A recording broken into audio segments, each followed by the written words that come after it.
have different identities and belief systems that we've incorporated throughout our lives, that we've been raised within. It's the mental model that we operate within the world, right? That is our identity and kind of the belief system that we operate from, right? And what happens is our belief system unconsciously in every moment is influencing what we choose to do because it all filters through that belief system. And basically, if your mind doesn't like what's coming through the filter, it will filter it out. And that's what self-sabotage is.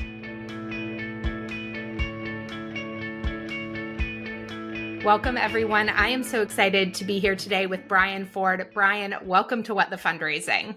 What's up, Mallory? Thank you for having me. I'm super excited to chat with you.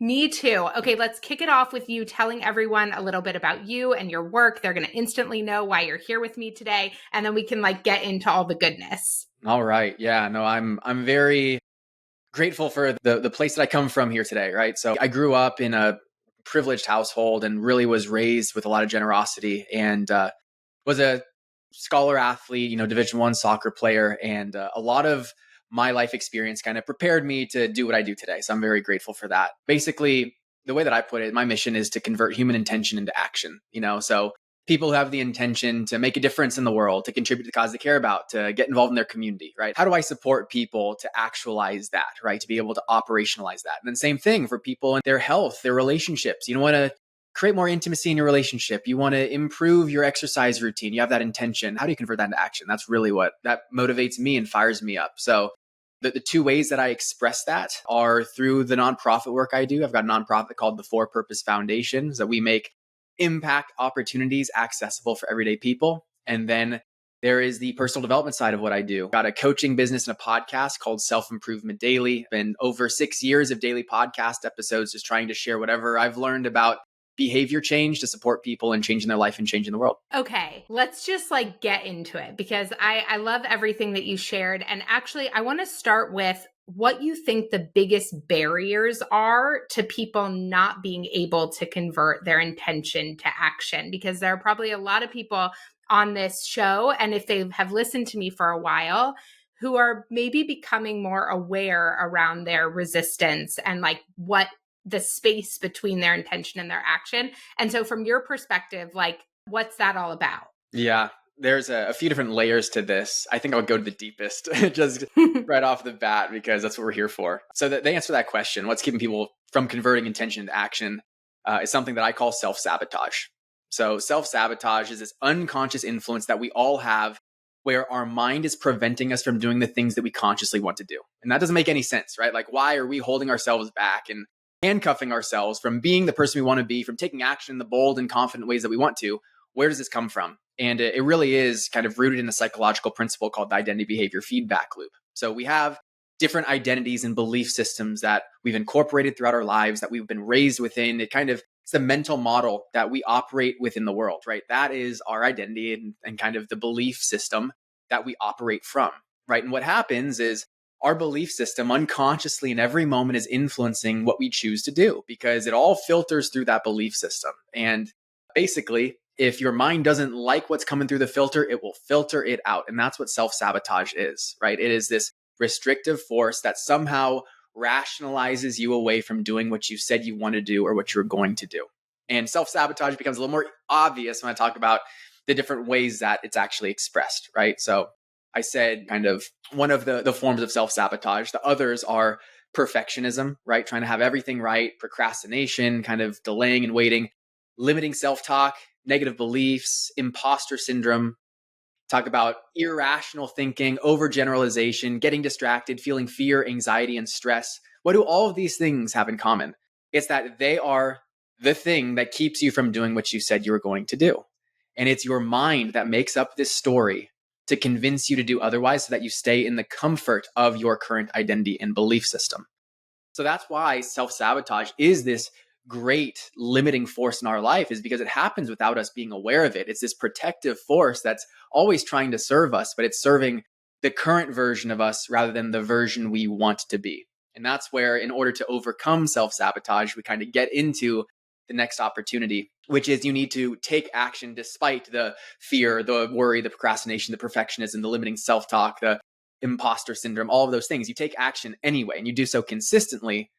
Now you become the person that's capable of doing those things, and your belief system updates in order to be in alignment with doing those things. So I say you have to overcome self-sabotage, which will always be there, and there's nothing wrong with you if you feel it.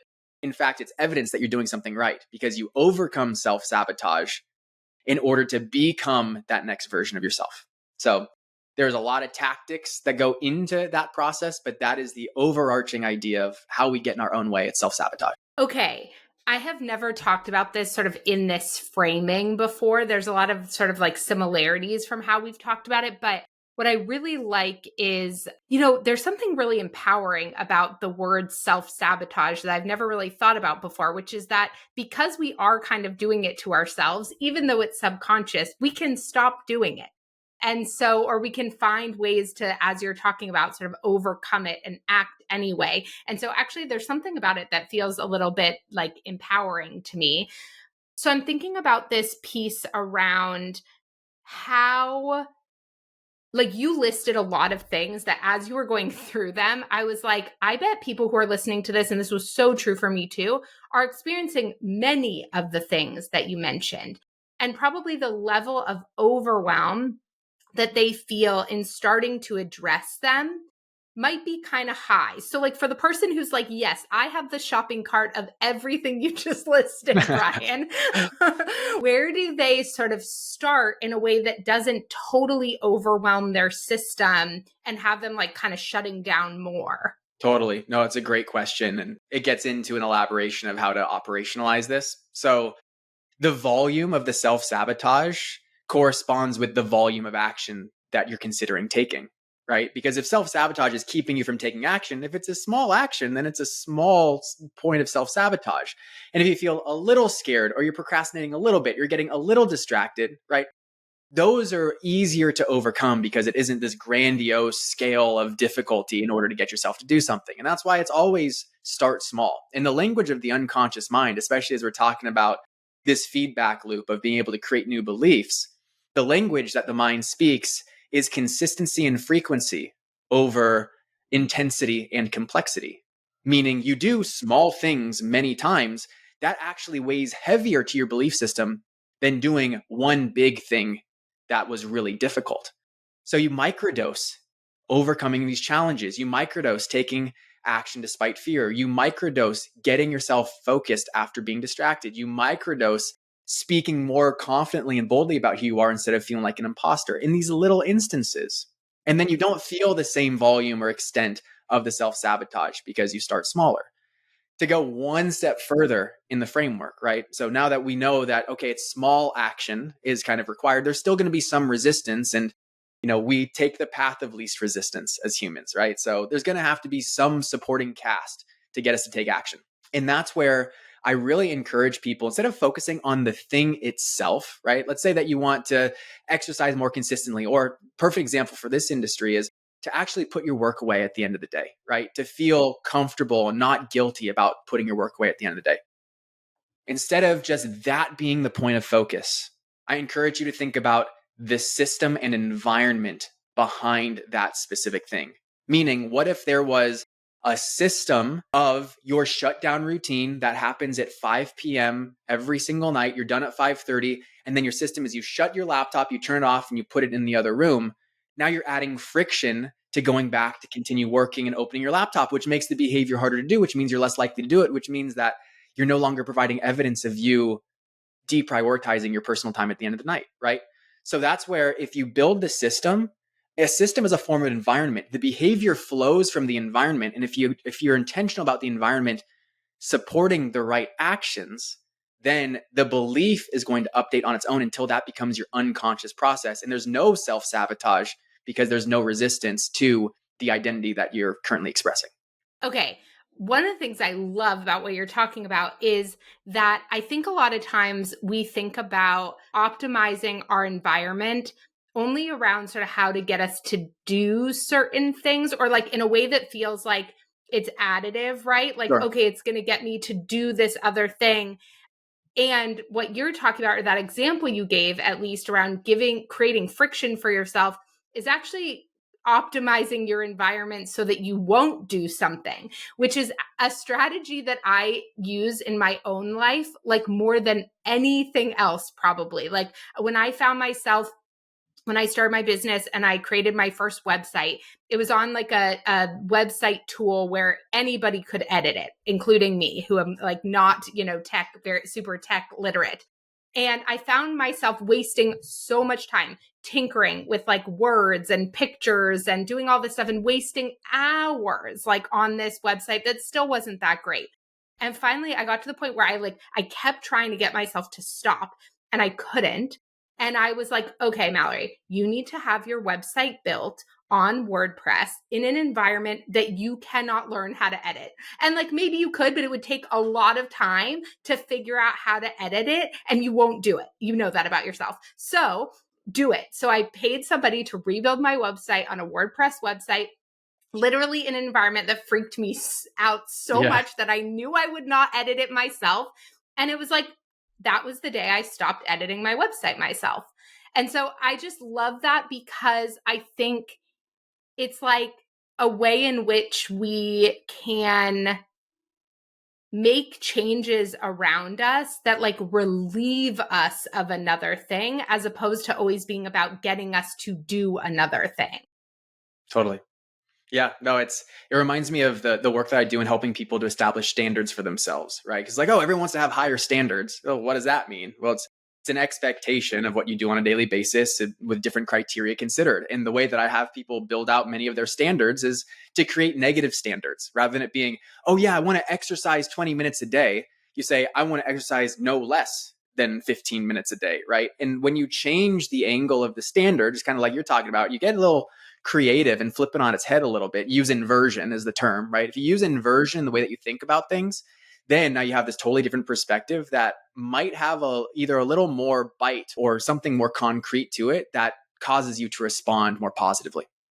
Ooh, okay. Give us some more examples of that inversion standard, because I think that's really interesting. Like, how could you see that applying to social impact leaders? What are some other sort of examples of those? Totally. Yeah. So the first one that comes to mind is the one that we most need is distraction, and particularly social media. Okay. So for example, fundraising leader goes out there, they make a request, they invite someone to donate, they get rejected, or it's a not yet versus a no, right? It's a not yet.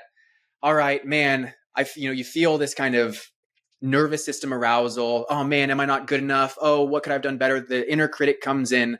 That emotional cascade then draws you to seek something to be able to create reward for yourself. So then we go into our phones and the dopamine rush of, okay, social media, people I'm familiar with, that makes you feel better. We do this unconsciously. It's not like, oh, I had a bad conversation, now I'm going to go to social media. It's a coping mechanism that we found unconsciously has worked for us. So let's say that that's what happened and that's how we get into this spot, right?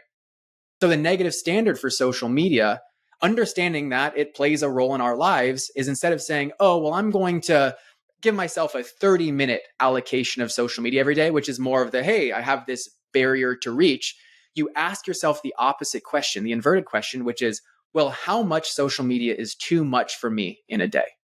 And because you change the angle, that gives you something that's a little more realistic, where you're like, oh, I don't want to be on Instagram for longer than 20 minutes any day. And I don't want to go on before noon or after 6 p.m., right? Instead of saying it's okay for me to do it in these extents, you're saying it is not okay for me to do it under these conditions.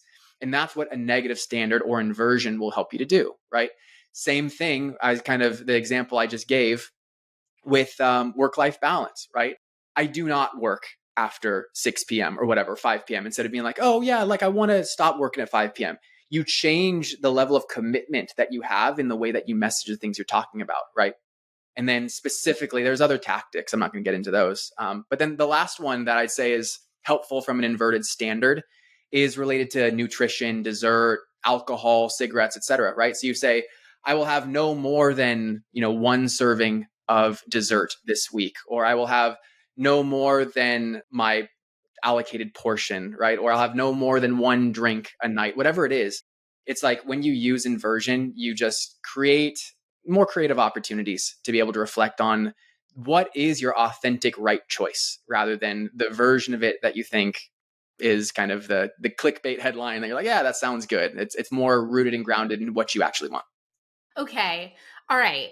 I love everything that we're talking about here. One thing I want to make sure I don't like miss the opportunity to talk about though is that you talk a lot about discipline. And I want to talk about the role of discipline in this work. And I know it's a word that I think sometimes folks get a little on edge over, or it feels like they don't.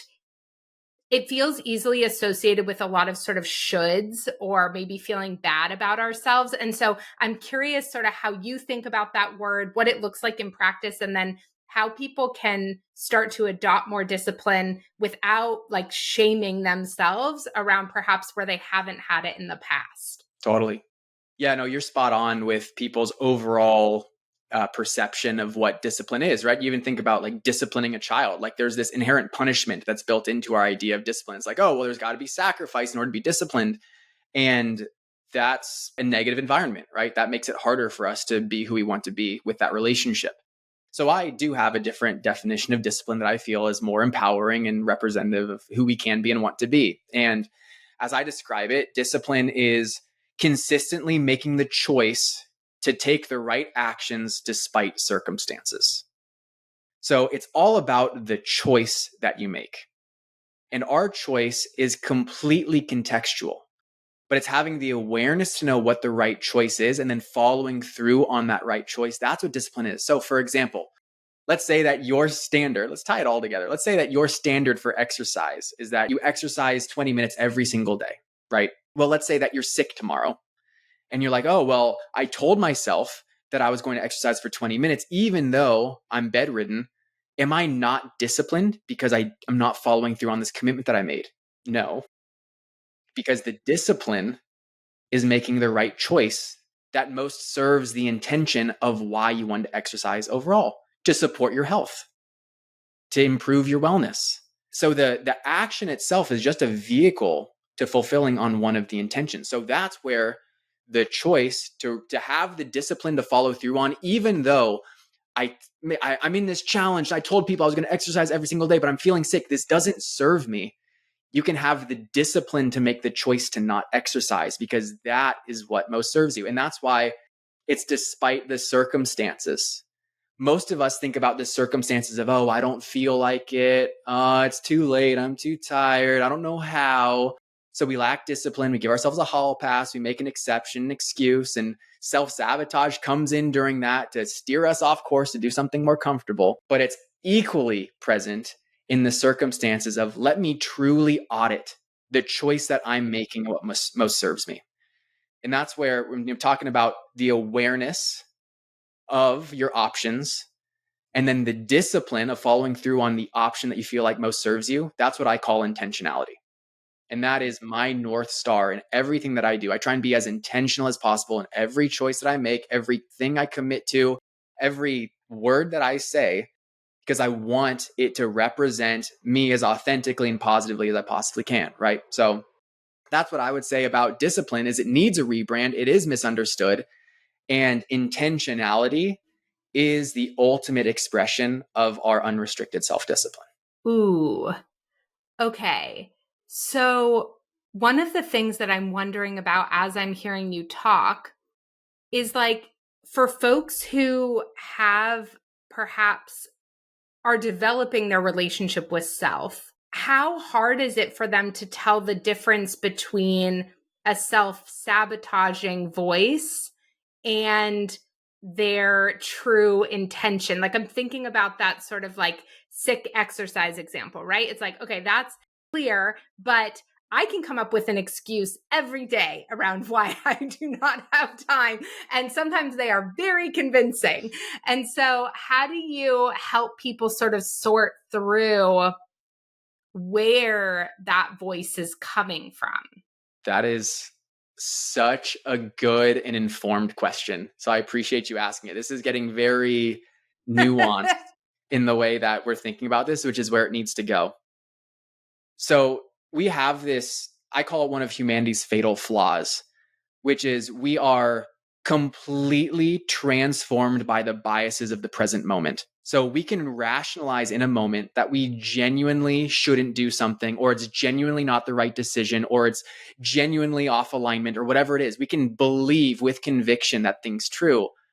But that conclusion, that logic is dependent on the context that we're making the decision within in that moment.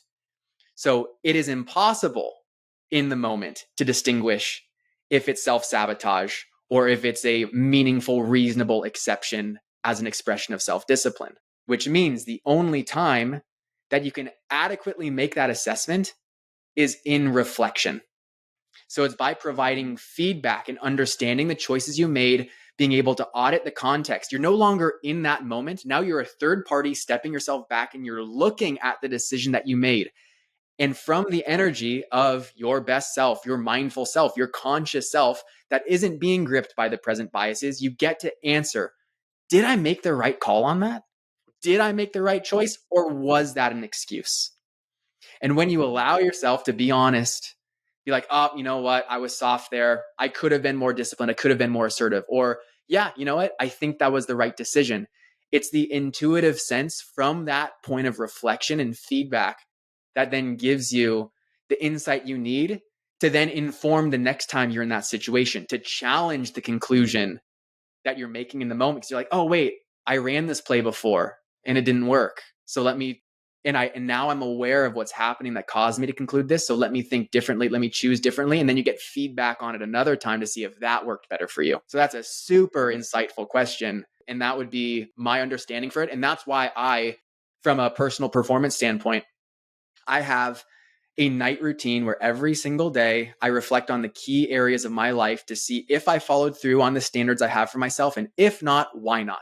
With curiosity, just being curious to say, so what were the factors? What were the conditions? What was I telling myself? What wasn't going according to plan that caused me to deviate from the script? And then it's with that awareness, you can then decide, was that reasonable? Was that motivated by something else I wasn't aware of in the moment? And it's from the collection of data points that you get from your own self-reflection that you then make better choices in the moment and with that awareness carried with you. Ooh, okay. Gosh, it makes me think about how much this work has to be done in partnership with self-compassion. And just the way in which self-compassion creates the space for integration, right? Like I was thinking recently, I shared this story a while ago around how I used to do a lot of CrossFit stuff before I had kids. And then I didn't think it was kind of the right fit for me anymore post kids. And I had a lot of excuses for why that was. And then all of a sudden I realized one day that actually the reason why it wasn't a fit for me anymore was because I was so mean to myself when I was lifting. And I used to actually be really encouraging and really proud of myself for how strong I was. And now, because obviously my body has been through a lot, I was not giving myself sort of space to build my strength up again. And I was just being really mean to myself about how I wasn't where I was, before I started having kids. And I was like, what if I don't hate this workout anymore? What if I just hate the way that I talk to myself while I'm doing this workout? And what would change if I started to actually talk to myself differently about it? Because none of us want to do the things that we beat ourselves up the whole time we're doing it. That's not fun for anyone. And so it's such a good, I so appreciate you walking us through your own ritual. And then that piece you said about curiosity and just recognizing that the thing that you modeled in that ritual was whatever you had done that day. It was not about being angry at that version of yourself or criticizing that version of yourself. It was being curious about why you made whatever choice you made and then figuring out what it looks like to meet that decision again. Yeah, the way that I like describing it is the epitome of a growth mindset, right? A growth mindset is either, I guess you win or you learn, right? And it's when you show up to your own performance and you reflect on it honestly, and you find the errors in it and the opportunities within it, then you're playing the growth mindset game, which is, oh, cool, room for improvement, right? And that's where you talk about self-compassion. What came to mind for me was you need to be able to give yourself that space to curiously reflect and to show up for yourself at all. And as long as you're showing up for yourself and seeing yourself for, hey, I tried my best, or, oh, maybe I didn't do my best, but I know why I didn't do my best, you're showing up for your future self. And that's where like this reflective work and this, I mean, performance tracking is central to my own philosophies, because without, you can't improve, you don't measure. And without the awareness, then you're just going to keep repeating the same patterns. So I love what you shared about changing the story, changing your, own internal dialogue to be able to downstream support different thought patterns. But like being able to do some of the tinkering work within your own mindset requires the awareness that comes from self-reflection. Okay, there's something I just want to put a pin in before I know we have to go, and I want you to tell everyone where they can follow you and learn more from you. But I think there's a lot of times where we think about self-reflection as a exercise that is about the past. And so I think a lot of people are like, oh, the day's over. Like, I don't have time. I'm tired. I don't want to take that moment. And like what you just said there was about self-reflection being about your future self. And I just want to sort of double click on that, because I think that that is a really valuable takeaway for folks to realize that practice is actually really about the future, even though it might feel rooted, or it is rooted in the past. So thank you. Thank you for that. And yeah, tell everyone where they can go to learn more about you, follow along, work with you, all the things. Perfect. Yeah. I mean, I love meeting new people on LinkedIn. So I'd say that's my home. If you want to come play, that's where I have a daily newsletter where I share insights on everything behavior change and self-improvement. So that's a great place to start, and here to support you and be of service however I can. But yeah, LinkedIn, it's B Ford dash purpose, I believe is a slug. But if you type in Brian Ford self-improvement daily, it'll come up. Amazing. Thank you so much for your time today and for this conversation. I'm so grateful for your work and just to know you and be able to geek out on all of these things with you. And I'm really grateful for you sharing all your wisdom with folks today. Yeah, no, thank you for leading this conversation in such an important way. And I'm glad I can contribute to it and participate in changing lives and changing the world.